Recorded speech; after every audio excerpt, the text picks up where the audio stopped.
नमस्कार मित्रांनो. 8वा वेतन आयोग 1 जानेवारी 2026 पासून लागू करण्याचे नियोजित असून सध्या याच्या जोरदार चर्चा सुरू आहेत.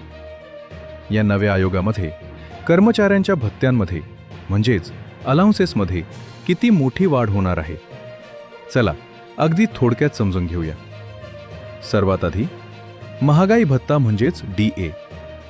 8वा वेतन आयोग लागू होताच सध्याचा DA शून्यावर येईल, कारण तो तुमच्या नवीन मूळ पगारात विलीन केला जाईल. त्यानंतर नव्या बेसिक पगारानुसार पुन्हा महागाई भत्ता मोजला जाईल, ज्यामुळे दरमहा मिळणाऱ्या रकमेत मोठी वाढ होईल. दुसरा महत्त्वाचा भत्ता आहे घरभाडे भत्ता म्हणजेच HRA.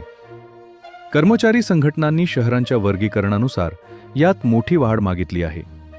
मुंबई, दिल्लीसारख्या X वर्ग शहरांसाठी HRA 40% करण्याची मागणी आहे. म्हणजेच 69,000 रुपये किमान मूळ पगार झाल्यास हा भत्ता थेट 27,600 रुपये प्रति महिना होईल. तर पुणे, नागपूर, अहिल्यानगर सारख्या Y वर्ग शहरांसाठी 35% आणि ग्रामीण म्हणजेच Z वर्ग भागांसाठी 30% HRA देण्याचा प्रस्ताव आहे. यासोबतच वाहतूक भत्ता म्हणजेच ट्रान्सपोर्ट अलाउन्स थेट मूळ पगाराच्या 12 ते 15% किंवा किमान 9,000 रुपये अधिक DA करण्याची मागणी आहे.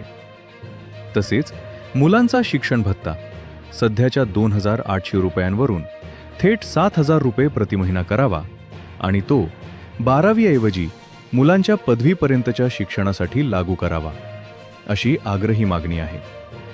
एक विशेष बाब म्हणजे ऑनलाईन कामांमुळे कर्मचाऱ्यांच्या इंटरनेट आणि मोबाईल खर्चासाठी दरमहा 2,000 रुपयांचा स्वतंत्र डिजिटल भत्ता सुरू करण्याचा नवा प्रस्ताव मांडण्यात आला आहे.